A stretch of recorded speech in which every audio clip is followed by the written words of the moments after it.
ឥឡូវនេះសហរដ្ឋអាមេរិកបានប្រែពីអ្នកផ្ដល់ជំនួយទៅជាអ្នកសុំជំនួយពីអ៊ុយក្រែនវិញហើយ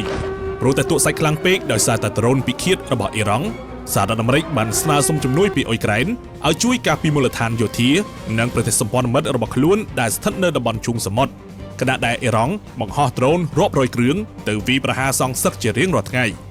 ទាល់តែប៉ះខ្លួនឯងម្ដងទើបអាមេរិកដឹងថាអ៊ុយក្រែនមិនធម្មតាក្នុងសង្គ្រាមជាង4ឆ្នាំមកនេះអ៊ុយក្រែនទប់ទល់នឹងដ្រូនអ៊ីរ៉ង់ដែលរុស្ស៊ីទិញយកមកវាយប្រហារមកលើប្រទេសខ្លួនរាប់ម៉ឺនគ្រឿងឯណោះបទពិសោធន៍ក្នុងសង្គ្រាមដ៏ជូរចត់នេះបានធ្វើឲ្យអ៊ុយក្រែនក្លាយជាប្រទេសតែមួយគត់ដែលដឹងអំពីវិធីសាស្ត្រក្នុងការប្រយុទ្ធទប់ទល់នឹងដ្រូនមជ្ឈរាជរបស់អ៊ីរ៉ង់ជុំវិញរឿងនេះប្រធានាធិបតីអ៊ុយក្រែនលោក Volodymyr Zelensky បានបញ្ជាក់ថាទាំងសហរដ្ឋអាមេរិកនិងប្រទេសសម្ព័ន្ធមិត្តផ្សេងទៀតបានតាក់ទងមកលោកឲ្យបញ្ជាកងកម្លាំងអ៊ុយក្រែនជួយបញ្ជូនឧបករណ៍និងអ្នកជំនាញផ្នែកដ្រូនមកជួយការពារពួកគេពីអ៊ីរ៉ង់នៅពេលនេះលោក Zelensky កំពុងពិចារណាផ្ដល់ប្រព័ន្ធការពារដ្រូនដ៏មានប្រសិទ្ធភាព